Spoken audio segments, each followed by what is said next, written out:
VK Sharma Adarsh Vidya मंदिर शंकर विद्यापीठ आबूपर्व।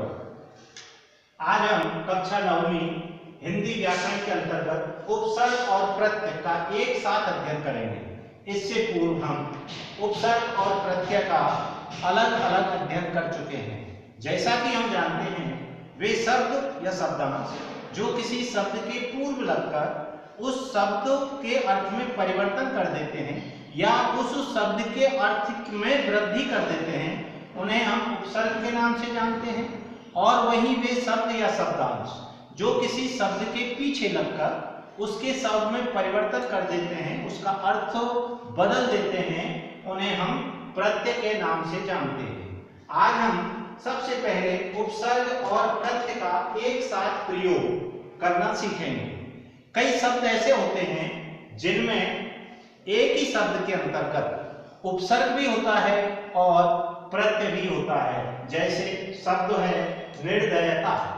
निर्दयता में निर उपसर्ग है, दय मूल शब्द है और ता यहाँ पर प्रत्यय है।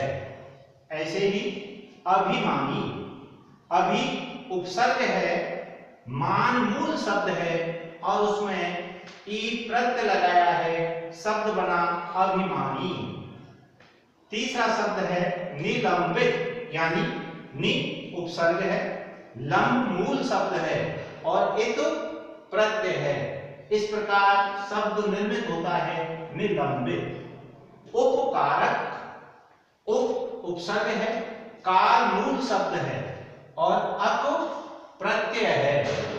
इस प्रकार जो शब्द बना वो हुआ उपकारक। बेकारी, बे उपसर्ग है, यानी उर्दू फारसी से आने वाला उपसर्ग है, जिन्हें हम आगत उपसर्ग के नाम से जानते हैं। आगत उपसर्ग वे उपसर्ग जो किसी हिंदी भाषा के अलावा अन्य भाषाओं से हिंदी भाषा में जिनका समावेश हुआ है और उन्हें हम हिंदी भाषा में भी प्रयोग करते हैं। तो वे उपसर्ग है, कार मूल शब्द है और ई यहाँ पर प्रत्यय है, शब्द हुआ बेकारी। ऐसे ही बेचैनी, बे उपसर्ग है, चैन मूल शब्द है और ई प्रत्यय है, शब्द निर्मित होता है बेचैनी। यानी ये इस प्रकार के उदाहरण हैं जिन शब्दों में उपसर्ग भी है और प्रत्यय भी है, यानी उपसर्ग और प्रत्यय का एक साथ प्रयोग। अब हम चलते हैं एक से अधिक उपसर्ग के प्रयोग की तरफ। यानी ये तो वो उदाहरण है जहां उपसर्ग और प्रत्यय का एक ही शब्द में प्रयोग हुआ है, यानी वहां उपसर्ग भी है प्रत्यय भी है। लेकिन अनेक बार ऐसा होता है एक ही शब्द में एक से अधिक उपसर्गों का प्रयोग होता है। जैसे परोपकार, इसमें पर भी उपसर्ग है, उप भी उपसर्ग है और मूल शब्द है कार। इस प्रकार शब्द बनता है परोपकार। समालोचना, सम उपसर्ग है, ये संस्कृत उपसर्ग है। ये उपसर्ग हिंदी उपसर्गों के अंतर्गत भी आता है, लेकिन वहां पर इसमें से हलंत हट जाता है, हलंत का प्रयोग नहीं होता है। इसलिए ये जो सम है ये संस्कृत उपसर्ग है।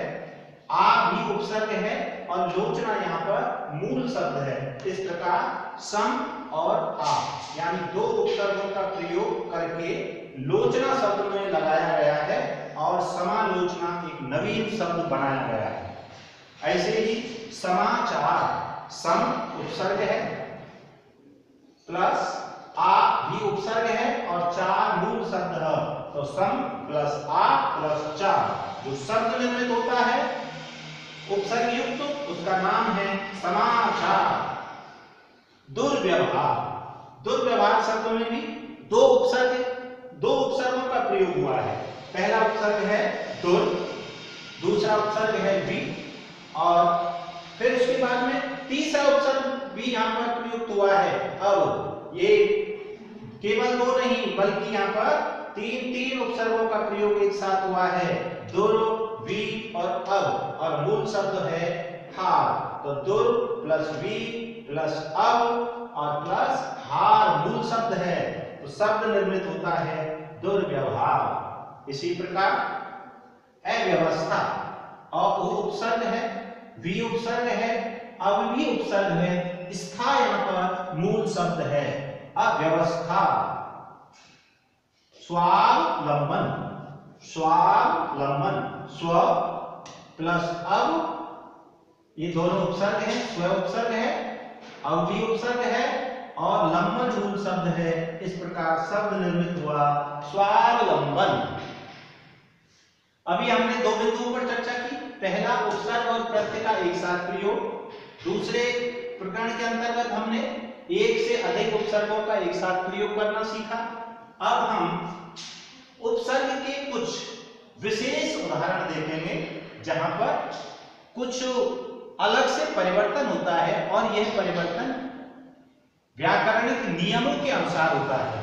जैसे दुष् उपसर्ग है, इस दुष् उपसर्ग में से जो शब्द निर्मित होते हैं वो हैं दुष्कर, दुष्कर्म, दुष्प्राप्य, यानी क प आदि अघोष ध्वनियों से पूर्व, क और प आदि अघोष ध्वनियां मानी गई हैं और इन अघोष ध्वनियों में से पूर्व ये जो मूर्धन्य स है इसका लेखन इस प्रकार से परिवर्तित हो जाता है। ठीक इसी प्रकार दुष, दुष के अंतर्गत भी ये च आदि ध्वनियों से पूर्व यदि ये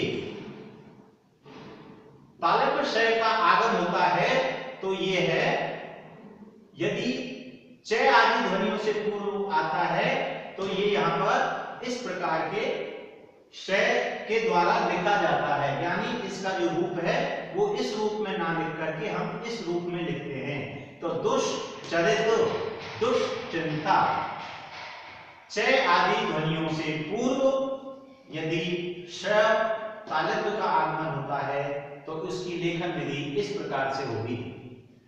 दुर, दुर में ये सघोष ध्वनियां हैं, इन सघोष ध्वनियों से पूर्व बनने वाले शब्द, तो इसके अंतर्गत जो र है ये र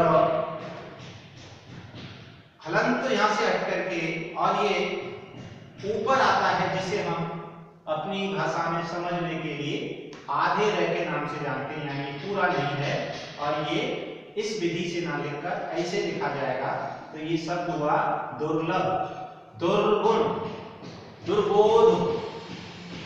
इसी प्रकार दुर् जहां पर दंत श आता है, ये दंत श की स्थिति में क्या करते हैं, स और त अघोष ध्वनियों से पूर्व, स और त ये अघोष ध्वनियां हैं। जैसे दुस्साहस में यहाँ पर अघोष ध्वनि आ गई, यहाँ भी ये अघोष ध्वनि का आगम हुआ है। इस प्रकार दुस्तर में त अघोष ध्वनि का आगम हुआ है। तो यहाँ पर भी इस हलंत वाले स का प्रयोग, सा का दंत स जिसको कहते हैं, इसका प्रयोग ना होकर के हम इस लिपि के रूप में इस दंत सा को लिखेंगे। इसी प्रकार निरो, निशो, निरो, निशो, निश रूपों के प्रयोग भी मिलते हैं। यानी हम अनेक बार देखते हैं, कई बार तो उपसर्ग और प्रत्यय जोड़ते समय शब्द दो अलग अलग जो विभाजित रूप हैं, केवल उनको जोड़ने मात्र से नए शब्द का निर्माण हो जाता है। लेकिन कई बार उन जब नया शब्द बनाते हैं तो उसमें कुछ वर्णों में परिवर्तन हो जाता है। ये परिवर्तन संधि के नियमों के अनुसार होता है, व्याकरणिक नियमों के अनुसार होता है। इसलिए हमें संधि के नियमों को भी विस्तार से पढ़ना चाहिए। धन्यवाद।